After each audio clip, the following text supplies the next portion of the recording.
Welcome back, everybody, this week to Meet the Candidate. We here at WWDBTV, in an effort to try to educate voters, have offered any candidate running for any office, regardless of your political affiliation, a chance to come in front of the camera and tell people why they should vote for you. So if you know someone that's running for office, please let them know that we offer this service. There's no charge. The whole point is to educate the voters. One of the important things in my mind is that a lot of people go into the voting booth and they don't know who they're voting for. And they never get all the way down the ballot. They get halfway down the ballot. Your judges, your local city council, your county supervisors, those are more important to you than most federal offices. They affect your daily life. They affect the streets that you drive on, the schools that your kids go to. So it's important to go all the way down the ballot and make sure you know who you're voting for. And today we have the candidate for Senate for the state of Nevada, and it's Ms. Sharelle Mendenhal. Yes. Thank you for coming in and taking the time. Yes, absolutely. I love what you're doing. And I just want to kind of piggyback off of what Please. You're saying, because the lack of education on all these different pieces is causing us to be in the state that we're in. Right. So on my journey, I've decided to even personally interview your county commissioners and ask them the questions. What do you do? Because so many people don't know what a county commissioner does and how it impacts them on a daily basis. And with that said, I kind of, you said leave the ballot blank, but I also say that some people Christmas tree the rest of the ballot. And so by default, someone is in that position who wasn't voted for a purpose because they had an informed vote. So I love that you do this. Oh, I saw their sign on the way to the ballot box. I'm going to vote for them. Correct. Or only people whose name begins with the second half of the alphabet. Or all women, or all You're Republicans, or all Democrats. Right. Absolutely right. That's crazy, and it does not get us what we need to have. Right. So I've got a few questions here that I want to start off with. Okay. The first one, the most obvious one, is why are you getting into politics? Wow. I mean, it's a great question, but also a loaded question. I know. As a business owner, I'm impacted on a daily basis by what the government makes a decision on. And so as I was involved in politics, just as far as support, so I was being the support, I was hosting events, I was bringing candidates into my home, I was hosting fundraisers, and I saw the division within Nevada. I saw that there was only a few people showing up when we had big names coming around. And so I started delving in. I'm like, what's wrong? I'm a business person. Numbers make sense. Sure. I like to analyze things. And so when I took a look at the state of our nation and our country, and obviously this climate, I said, I know how to help. I can put a plan together, I can execute, and I will fight for everything that we're talking about in the back room that everyone's frustrated about, but I'm going to put a plan together and execute on those things. And so I jumped in because I know that this climate, we don't have 20 years in order to turn this around. We have now. We have the immediate. Yeah, time's up. It is. Time is absolutely up. And instead of just this divisive nature, and I was sitting down with a bunch of young kids, I got to speak to the youth. They were juniors and seniors, and they're like, why are you running right now, like in a time when it's so divisive? And I said, because it is so divisive. We've lost the ability to sit down, have a disagreement, and still honor the fact that we need to take care of our communities and our state. One piece that I like to share is my sister's been missing for 4 years. I saw that, yes. Human trafficking, people missing, safe communities, those are human issues, not party issues. And people have forgotten that. Education, that's a human issue, not a party issue. So we need to start having those conversations in a different way, because psychologically, if I'm standing on this side and you're standing on this side and we have a disagreement, psychologically, even if we know we're wrong, you're going to start fighting and standing in that peace without budging. So instead, we open up that conversation and say, guess what? We live in the same communities. We need safe communities. That means to back our police tangibly. And so it's a support piece, it's getting people involved, and it's having a conversation just as far as a business person and taking a look that our families, our communities are suffering. So you've used the word divisive about a dozen times. Yeah. And there is nothing more divisive right now than Congress.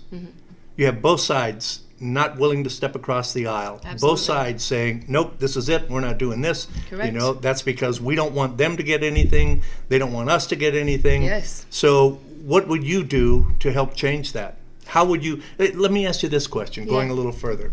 If you could pick, you're running for the Senate, Yes. okay, the U.S. Senate, not the state Senate. If you could pick one senator that is currently in office to be your mentor, who would that be? I'm gonna completely abstain from that. There's a few people Okay, that no, I really that's fine. You There's a don't- few people I really look up to as far as certain things that they've done, but I also see some of the things that I don't agree with. So I think that that's what's kind of hard for me. I really love some pieces that Rand Paul has aggressively gone after. So I Right. will say that. Okay. And I have respect for him in that piece. But to kind of address something as far as the Senate is concerned and talking about the divisive, what I would do to take one specific issue that everyone is arguing about is voter ID. Okay. So you have Chuck Schumer saying that, in fact, it is racist for us to require an ID, with the ACLU backing it up with numbers saying that there's 11% or 21 million Americans that are unable to get an ID. So in order to bridge that gap, what you do is build a plan around these ACLU numbers, which most of the Republican Party thinks are completely inflated. So to bridge that gap, I say, okay, I hear you.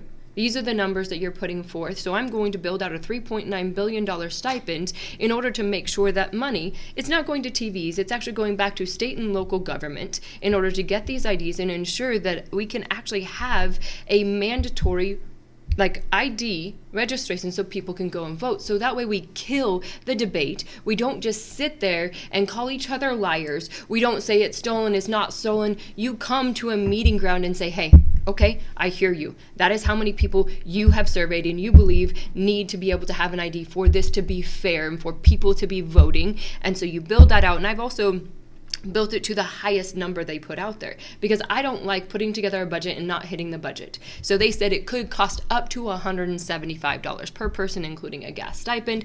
So I put that all in there. So it's all inclusive, and there's a rollout in there, because it actually shows that if you give that notification, you have an increase of maybe 1.3 to 3% turnout if you send that out. So I've included all of that to make sure that we're getting people to show up to vote, because that was also one of the concerns, was that if we require an ID, people may not show up. So I've built out everything possible, because again, so many people fought for this right for us to vote, and people need to believe that it counts. So you used the term show up to vote. So I'm assuming that you are not a big fan of mail-in ballots. I'm not saying that I'm not a big fan, because obviously we've been using those for quite some time when it comes to Very effectively. very effectively. What I'm saying just in general, so just showing up, whether you want to do the mail-in ballot, whether Right. you want to show up, but having some sort of identification that proves that you're you, and we can stop this back and forth, because again, that is a continuous debate that both sides are aggressively going after, and it means that some people are now abstaining because they think that their vote won't count, and it's just causing something that I believe needs to be fixed now, because then we need to move forward, because the polls that came out just recently that were completely abstaining, 54% on both sides believe that there is some voter integrity issues. That's a lot. But nothing has been proven.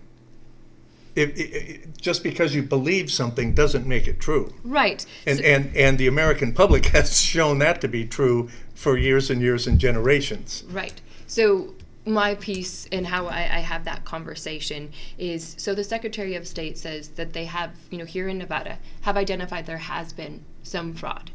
And they've identified it, but what she stated was there wasn't any widespread fraud. So I asked the question, as a business owner, or when you're looking at a bank account, so say for instance, there was 4% fraud in your bank account. Would you allow? But the percentage is 0.0002. I don't know. We don't have, again, those statistics for every state. So I'm just saying Right. they identified. But I'm just saying, yes. And Right. it's and I'm not trying to give you a hard time here, Yeah. but I am. So I get 100% of my medical care from the VA. Yes. Okay? They have a website that I go to where I can order my medications, I can get all my tests or whatever. Absolutely. There are 4 levels of security there before I can get to that site Yeah. to ensure that I am who I am. Yeah. So why not do the same thing for voting? Absolutely. We could vote on our computers. You still have the same level of security. It is proven to be a lot more accurate and effective, and then the paper ballots. I mean, the hanging chads. You have people there. Okay, well, this one says this, and I mark this over here. Oh wait, I marked that in the wrong spot. Correct. You know what I mean? No, I wholeheartedly agree with you. And it's something that could be easily implemented. Yeah, and if that's the option, and again, I don't know the data, so I'm not going to arbitrarily Right, make a statement. So I don't know the data on I just how want to many give you people- something to think about. Yes, and I love that, and I love that idea. But just in general, there's some people who may not have computers. Because Right. again, like they're talking about them not even being able to have an ID. But libraries have computers. I agree with that. All I'm saying is when you talk about people coming up and having a debate, when you try to look at a way to kill all objections, because he who kills the objection first wins. Right. So you have to go through and think of every single facet. Because again, is that a great idea? Yes. Hopefully that would be something in the future we can do and make sure that there's no corruption, that nothing can be changed, because you know how the internet is and how things can be infiltrated. In the last presidential election, 47% of registered voters actually voted. So that's 47% of registered voters. Correct. Now, of people that are eligible to vote, only 58% of people who are eligible to vote voted. Right. So you have 47% of the 58% that is making the decisions for everyone. To that point, I want to jump on that Please train. do. So here in Nevada, do you know what the numbers are for the Republican primary percentages and of how many Nevadans? No, I do not. 13 to 19. 13 to 19% show up of to Republicans vote. Show up to vote voting in in the primary, primaries. right? So, well, and is that just the midterm? Is that just because it's a midterm? Is the percentage higher in the presidential years? yes, it is Okay. higher, but on a regular basis. So that's where the spectrum is. Right. That's why there's 13 to 19. No. That's still an absolutely ridiculous Correct. number. Yes, and so I was having conversations, but to that baseline, that's a big push for me throughout this process, is for people to understand we are a closed primary.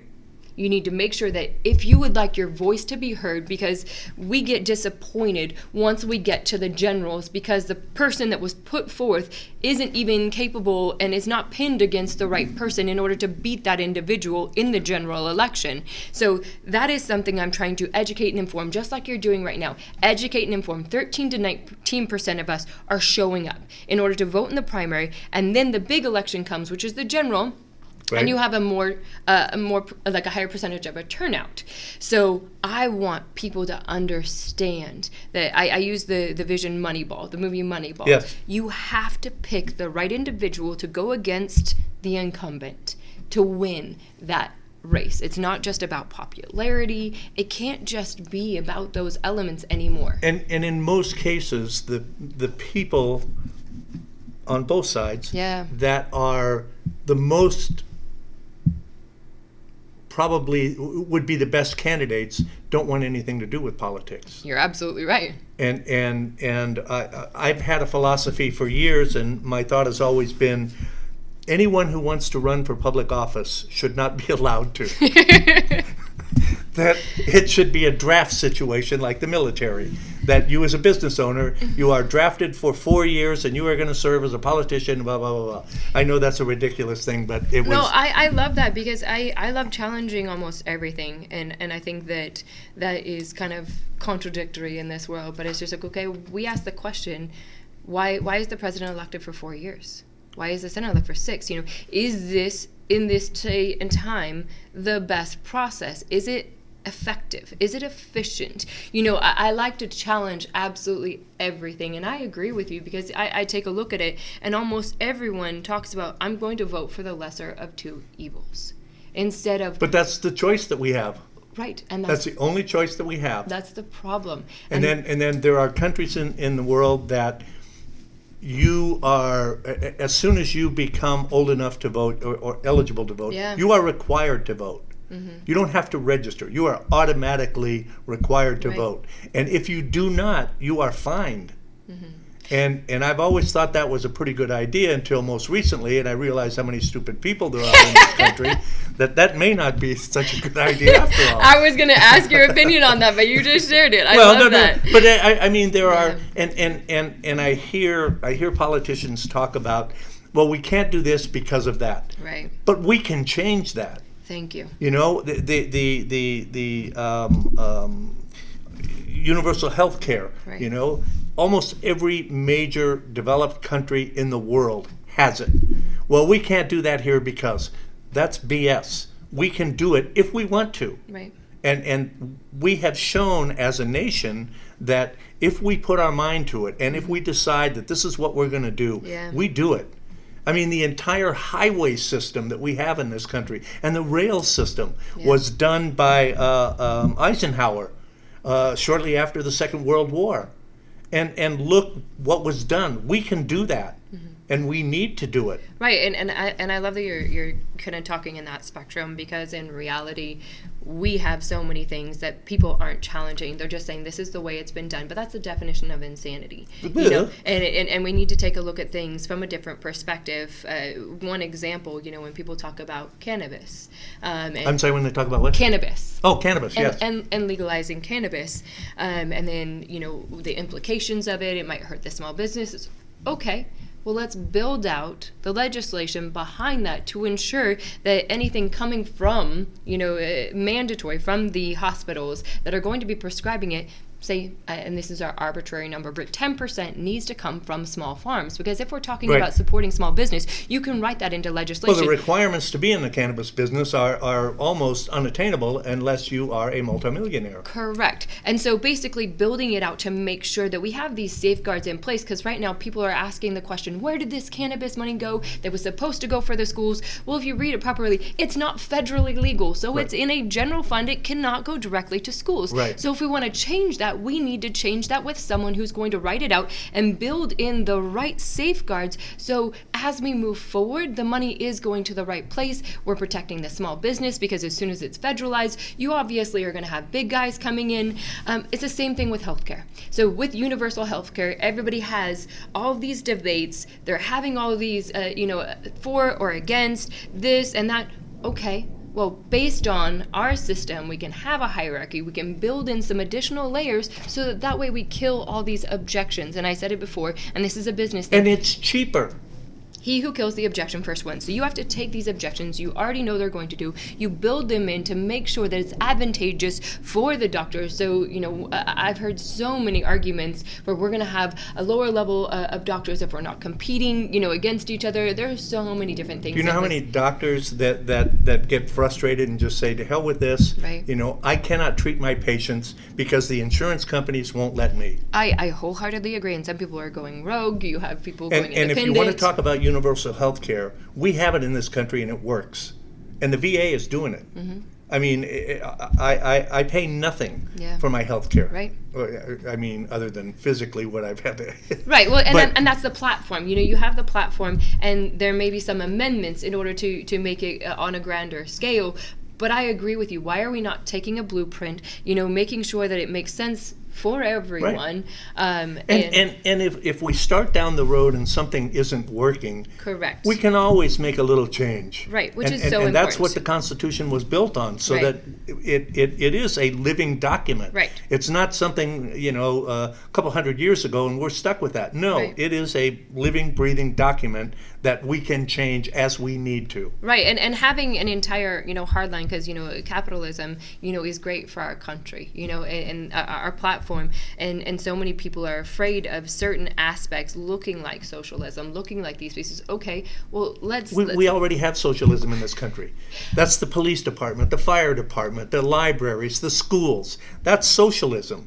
It's democratic socialism is exactly what it is. So socialism is a scare tactic that people use because they don't want to lose some of the money that they've got stashed away. I feel that in it and in this process, so many things have been scare tactics. Some things work well. You have people from, other countries who are specifically afraid of their process and what they've seen as far as socialism is concerned. And so when I'm, but wait. There's a difference between socialism and corruption. Right. And if you're talking about like Venezuela, that's not socialism. That's corruption. That's what's causing the problems there.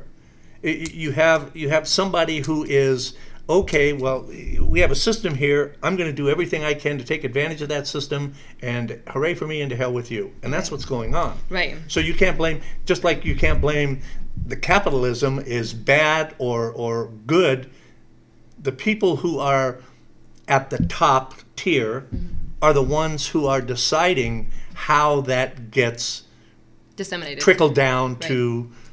And kind of a sweeping on that again. My thing is that we need to make sure that we look at all different elements when we are infiltrating things, disseminating what we're going to do, how we're going to do it, how we're going to implement it. So that way, again, it's not a debate back and forth, because that's what's been happening. It's we need to come to a place to where we have safeguards in place so it doesn't sway too far to this side and it's socialism and corruption. Again, that's take the money out of politics. So that's. You take the money out of politics, and you have just as much chance of winning or running Correct. as your opponents. I agree with that. Because and you hear time and time and time again, most politicians say, what I hate most about this is having to fundraise. I spend half my time raising funds for my next run. Yes, and that to me has caused people to stop caring about their communities. They stop caring about doing what is right. Us. Right, and I will cry when I'm saying this, but I've gotten. I understand. I get letters in the mail from someone saying, "I served my country. Here's $10. Please fight for us, because I fought for you." Why do we have to take that money from them? That's exactly my point. As a Marine Corps Vietnam vet who is 70% disabled and waiting for my 100% because I've lost one of my lungs because of Agent Orange.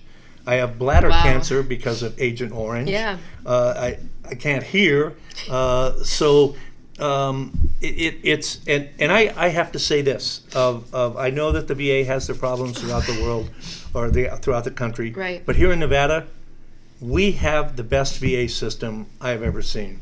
That's I great to hear. get better care from the VA healthcare system here than I ever had in the private sector. When I go to that hospital out there, I really feel like those people care about me, care about what's happening to me, and want to do a good job.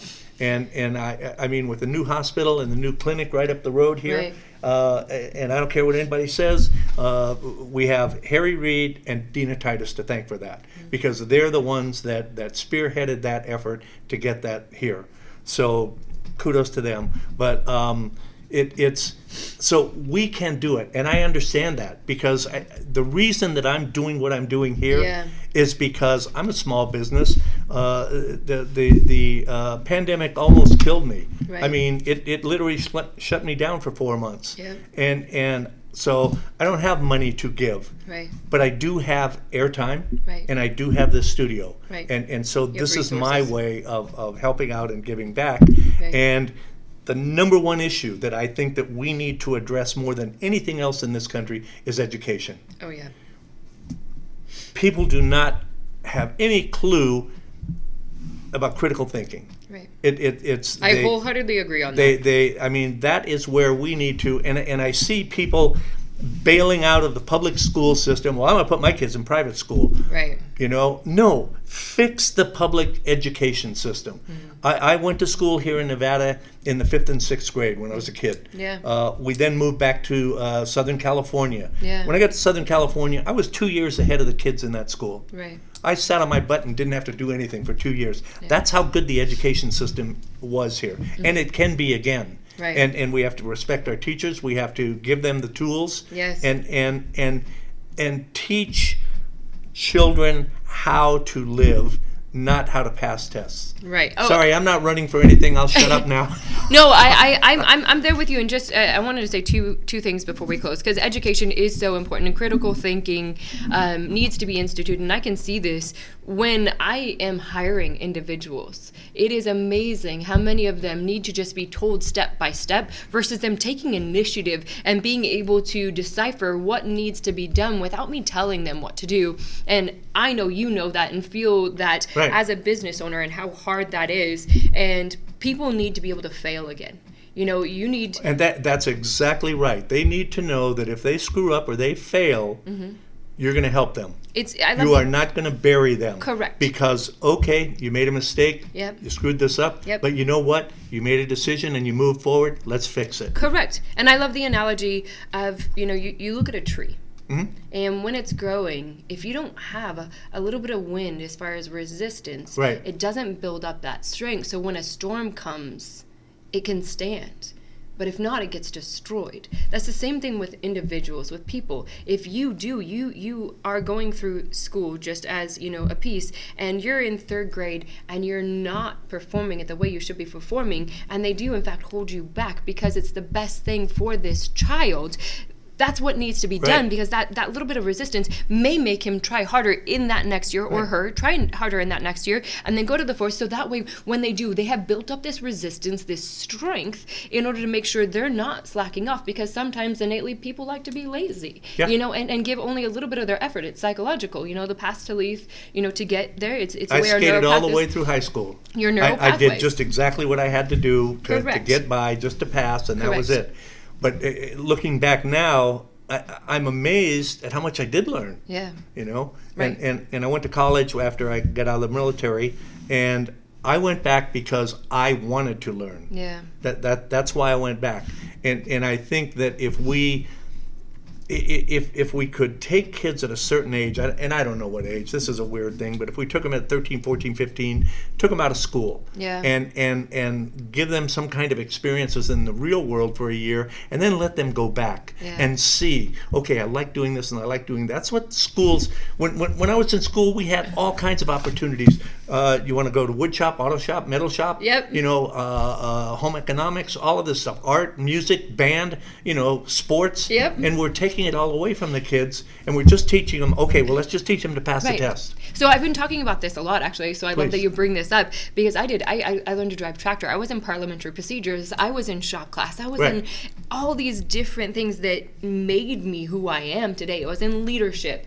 Every single class like that would challenge you, in a completely different way. We went to nationals for parliamentary procedures. Right. And so I want those to be reintegrated, because when we're talking about critical thinking, it's not just you have to pass this test. It is you have to build this. This building has to stand when Yeah. you're talking about shop. When you're talking about being careful to make sure that you're not harming yourself when you're in these classes, learning to drive a tractor, and you can fail, Right. and that's even before. And I love what I have, been building out, and it's not fully built out yet, but a proposal to do a shadow program. So what you're talking about is that year off. Right. So I've heard so many different individuals who have gone to their specific degree, and they're like, I'm going to be a nurse. They get a couple of years in, and you're like, I don't want to be a nurse. Yeah, really. Once you get past, some of the fundamentals, you get to the hands-on, and they're having to do certain blood and urine and all these pieces. Right, Like and this, they can't do it. They can't do it, and it's not for me. So that's where a shadow program kind of comes in. And technical schools. Correct. And more focus on that, because we need plumbers, we need electricians. I've been in construction almost my entire life. Yeah. Up until 6, 7, 8 years ago when I started doing this, but It's amazing that you're saying that. So I want to say one more piece Yeah, of please, that. please. So I know you've got to get out of here in a few minutes. So I have been saying across this entire thing, it's actually two-part, but I want to elevate trade schools again. We have lost that ability, and so we're losing an entire group of people that don't necessarily know that right away they want to go to college, and so we want to make sure that we're giving them these issues. We're elevating trade schools. Hey, this is a very great and viable option. If you're not going for this, it doesn't make you a lesser person. Because I think that and respect for those people. Correct. that oh, well, he's a doctor. Yeah, but he's just a plumber. Correct. Or he's an electrician. Right. Or he's just a carpenter. Or Right. or an artist. Right. Or whatever. And elevating that. It's like, obviously, we've seen that that's the reason why so many people fought for these different positions, so that our kids could be artists. They could be musicians, And the second piece is expanding the GI Bill to make sure that we actually elevate trade schools there as well. And that is part of a program that I've been building out, which is a 6-month exit reentry program. We do have some programs that are kind of hand-holding. We have TAPS, but I want something fully comprehensive, because as I took a look back, we haven't built out something fully since 1775. I know. We have simple programs, but we do not have something fully comprehensive. And I don't know if you've seen kind of some of my speeches, but one of the first times I popped on a plane to go to Reno, I'm sitting in this row with a girl, and she's like, "What are you doing?" And I was like, "I'm going up north to speak." And she goes, "What do you do?" And I was like, "I'm a business owner." And she goes, "Is that what you're speaking on?" And I said, "No." And I was like, "Oh, I have to tell her." It was just one of those moments, Right, yeah, didn't want to go in that conversation. I was like, "I'm running for office." I just want to be left alone I know. for a minute. And I was like, "I'm running for office." And she's like, "You are? What do you stand for?" And so I started sharing, with her some of the pieces. And I was like, "Did you know that there are more veterans that die via suicide than in combat?" 29 a day. And she looks at me and she said, she got tears in her eyes. She goes, "My brother served in Iraq. He served in Afghanistan, and he broke his back. They got addicted to pain pills that they gave him, and he just committed suicide in June. And now I have his son." And so it wrecked me. It's just like, and I can't tell you how many times people, since I've been sharing that, they're coming up to me. My friend Brandon Prince, he's like, "Yeah, my dad says, after I served, he lost a leg, and they just dropped him, just so to speak." Yeah. They didn't do this process of making sure that mental health is substantial when they're leaving, in order to make that mandatory, that it's not a bad thing, that it's psychologically, they have been doing that once you enter. So we're doing the same thing when you exit, and making sure that we're elevating all these other programs. I spoke with another gentleman that I met up in Utah, and he said he would disappear for months at a time. He ended up, after his entire process, creating Hives for Heroes, where it gives them jobs. Another one here, his Kelly Corps, they hire veterans for security. So again, I want to make sure you take all of these reputable things, you do a partnership, you elevate trade schools, because for me, I did not serve. My grandpa served, many of my family members served, but this is what I can do to ensure that I've built something out fully comprehensive for the entire United States, because they gave everything, and I'm able to have a business, I'm able to live in this free country because of what they gave for me. Exactly. And so this is something I literally, if I don't get in, God forbid, I will hand this to someone I trust, because I know for a fact this is something that has to get in, and that's a hill that I will die on. And just forgive me for saying this, but that's I've thought a number of times about running for various offices, and I realized, no, I want to be the power behind the throne, because I can do more here than I can spending half my time raising money so I can run again. No, what I do out here, what I do in the real world, in my everyday life, will have more effect than anything that I could possibly do in the public sector. And that's a hard lesson to learn or admit. But there are people who can't. So those who can't do. No, I'm sorry. So yeah, we are getting really tight on time. I want to give you an opportunity to talk to the voters and tell them, why they should vote for you, and what you can bring to the table and what you can do for them. So, Sharelle, have at it. Well, hey everyone. Again, my name is Sharelle Mendenhal. I'm running for United States Senate, and I need you to show up to the polls for many reasons. But one of the biggest things is that we need to stop being divided within our party, against the parties, within our state and our nation. There is so much division, and I'm going to be that voice to be able to bring people together. And there are so many nonpartisan issues that need to be pushed through where we can have that conversation. I'm a plans person. I will put a plan behind everything that needs to be executed, because that's what I know how to do. I know numbers, I know people, and I live in this community. And like he mentioned earlier, people who want to run for office, this wasn't something I wanted to do. I see this as my way of giving back.